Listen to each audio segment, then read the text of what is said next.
नमस्ते बच्चों। आज हम हिंदी का 9वीं कक्षा का एक नया पाठ पढ़ने जा रहे हैं जिसका नाम है ईदगाह। यह पाठ हम आपके सामने एक नाटक के रूप में प्रस्तुत करेंगे। रमज़ान के पूरे 30 रोज़ों के बाद ईद आई है। घरों में ईदगाह जाने की तैयारियां हो रही है। 30 कोस का पैदल रास्ता है।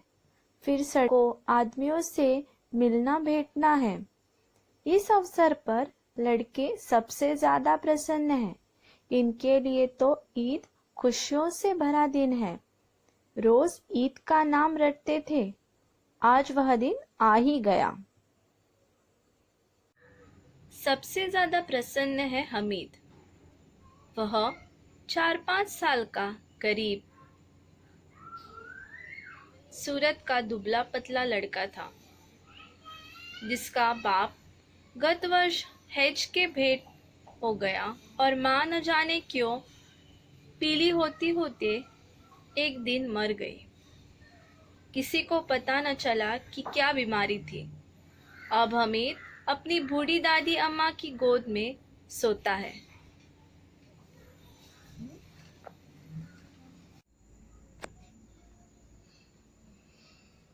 बेटा, तुम्हारे अब्बाजान रुपया कमाने गए हैं और तुम्हारी अम्मी जान अल्लाह मियाँ के पास तुम्हारे लिए बड़ी बड़ी चीजें लानी गई है। आशा तो बड़ी चीज है और फिर बच्चों की आशा, उनकी कल्पना तो राई का पहाड़ बना लेती है। हमीद के पैर में जूते नहीं हैं, सिर पर पुरानी टोपी है जिसका गोटा काला पड़ गया है। फिर भी वह प्रसन्न है। जब उसके अब्बा जान थैलियां भरकर खिलौने और अम्मी जान नियामतें लेकर आएंगी तो वह दिल के अरमान निकाल लेगा। तब देखेगा मौसीन, नूरे और सम्मी कहाँ से उतने पैसे निकालेंगे।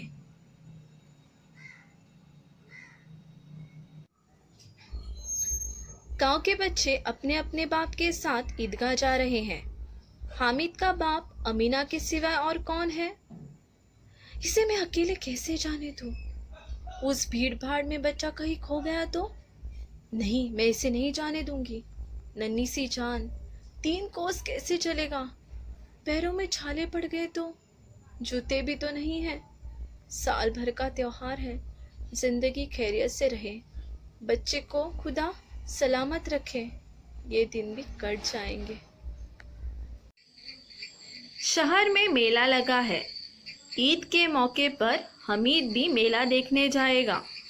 हमीद के मित्र बार बार अपने जेब से खजाना निकालते हैं और गिनते हैं।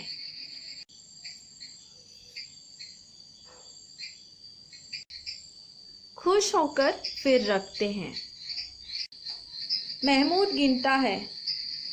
1, 2, 10, 12।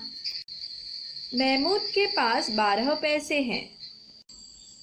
मोहसिन के पास 1, 2, 9, 12, 15। मोहसिन के पास 15 पैसे हैं। इन पैसों से अनगिनत चीजें लाएंगे। खिलौने, मिठाइयाँ, बिगुल, गेंद और न जाने क्या क्या। हमीद के पास कहाँ से पैसे आएंगे?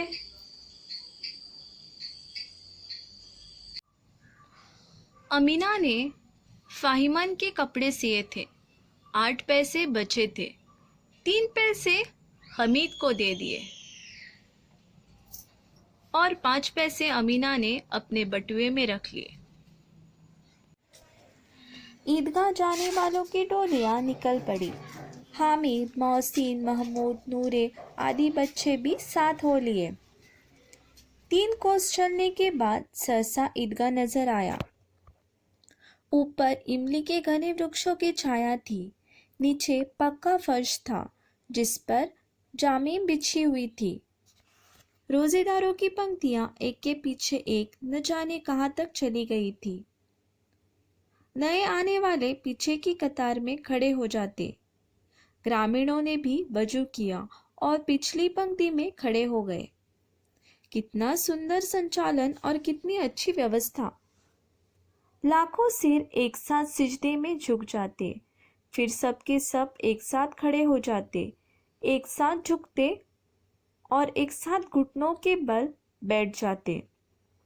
कई बार यही क्रिया होती रही, जैसे बिजली की लाखों बत्तियां एक साथ प्रदीप्त हो और एक साथ बुझ जाए। यही क्रम चलता रहा। कितना अपूर्व दृश्य था। नमाज खत्म हो गया, लोग आपस में गले मिलने लगे। बच्चों ने मिठाई और खिलौनों की दुकानों पर धावा बोल दिया। मेले में खेलने और मनोरंजन के अनेक साधन थे। चरखी थी, लकड़ी के हाथी, घोड़े, ऊंट चरखी की छड़ों से लटके हुए थे। 1 पैसा देकर बैठ जाओ और 25 चक्करों का मजा लो। महमूद, मोहसिन, नूरे और सम्मी इन घोड़ों पर बैठकर मजा लूट रहे थे। बेचारा हामिद दूर खड़ा था। 3 ही तो पैसे थे उसके पास।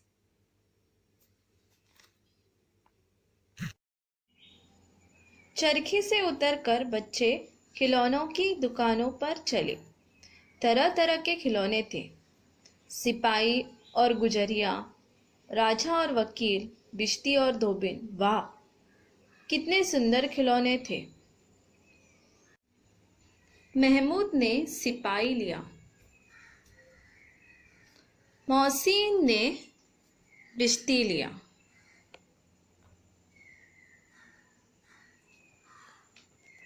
नूरे ने वकील लिया और सिम्मी ने धोबिन ली। सभी ने 2-2 रुपए में खिलौने खरीदे। हमीद के पास कुल 3 पैसे थे। इतने महंगे खिलौने वह कैसे लेता?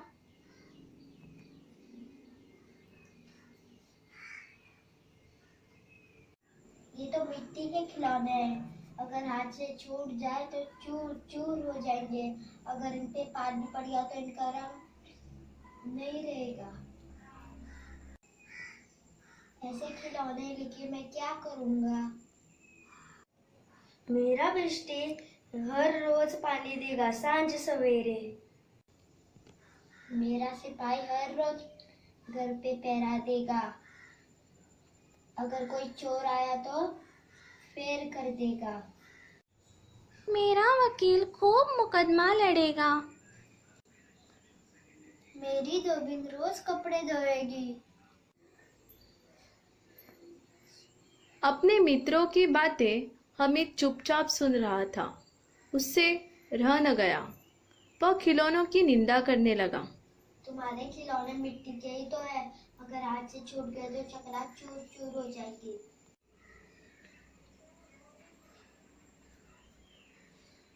कहने के लिए तो वह कह गया, पर उसका दिल खिलौनों को हाथों से छूना चाहता था।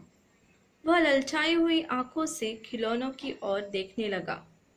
उसके हाथ अनायास ही खिलौनों पर लपके। लेकिन लड़के इतने त्यागी नहीं होते हैं। हमीद ललचाता रह गया।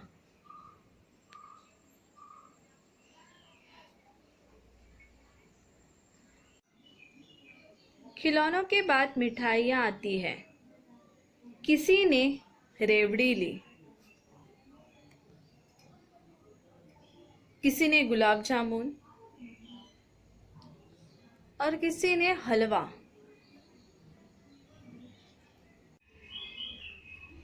बस हमीद बिरादरी से कृषक है। अभागे के पास केवल 3 पैसे हैं। वह मासूम ललचाई आंखों से सबकी ओर देखता है। अमित, रेवड़ी लेगा, बहुत खुशबूदार है। चाहिए?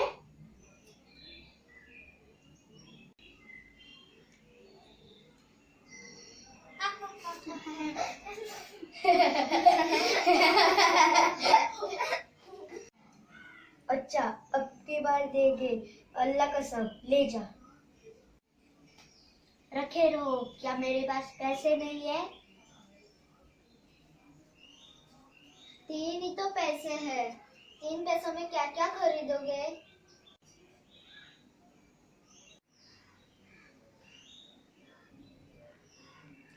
हमसे गुलाब जामुन ले जाओ हमीद, मोहसिन बदमाश है। मिठाई कौन सी बड़ी नेमत है? मन में तो सोच रहे हो कि मिठाई मिल जाए तो खा लूं। अपना पैसा क्यों नहीं निकालते? हम समझते हैं यह सब इसकी चालाकी है। जब हमारे पैसे खर्च हो जाएंगे तो हमें ललचा ललचा कर खाएगा। मिठाइयों के बाद कुछ दुकानें लोहे की चीजों की हैं।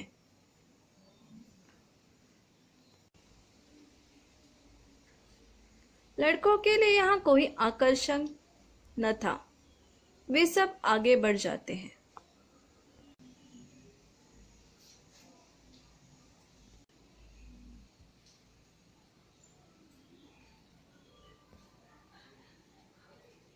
हमीद लोहे की दुकान के पास रुक जाता है।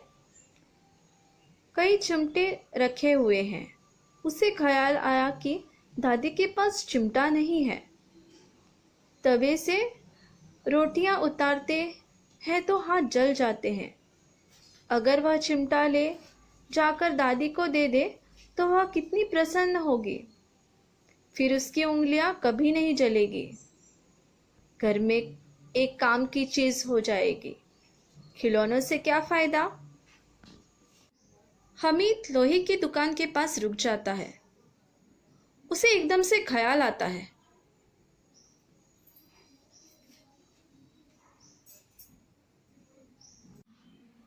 दादी के पास चिमटा नहीं है। रोटी सेकते वक्त उसकी उंगलियां तवे से जल जाती है।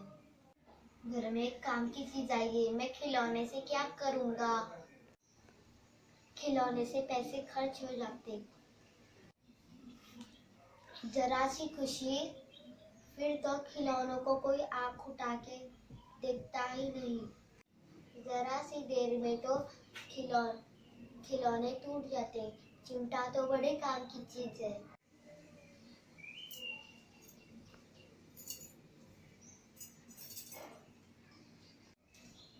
अरे तुमने क्या कर दिया? तुम्हारे खिलौने टूट जाएंगे लेकिन मेरा चिमटा नहीं टूटेगा। नमाज के बाद 11 बजे गांव वाले अपने अपने घर पहुंच गए। मोहसिन की बहन बिश्ती को देखते ही लेने के लिए उछल पड़ी। लेते ही हाथ से गिरकर बिश्ती मियाँ सुरलोक सिधार गए। महमूद का सिपाही एक टांग से लंगड़ा हो गया। टांग जोड़ी गई परंतु वह ठीक से खड़ा नहीं हो सका। नूरे का वकील लकड़ी के पटरे पर रखते ही गिरकर टूट गया।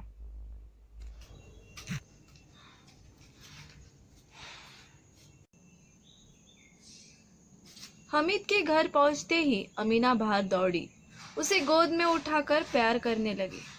सहसा हाथ में चिमटा देखकर वह चौंक गई। वह चिमटा कहाँ से लाया? मैंने खरीदा। कितने पैसे में? 3 पैसे में। अमीना ने छाती पीट ली। हाय,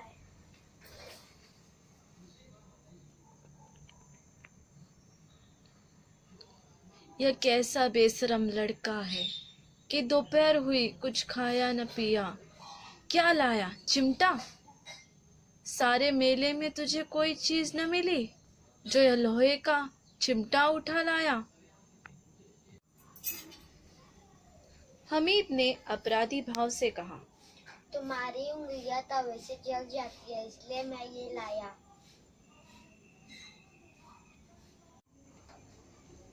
बुढ़िया का क्रोध तुरंत स्नेह में बदल गया।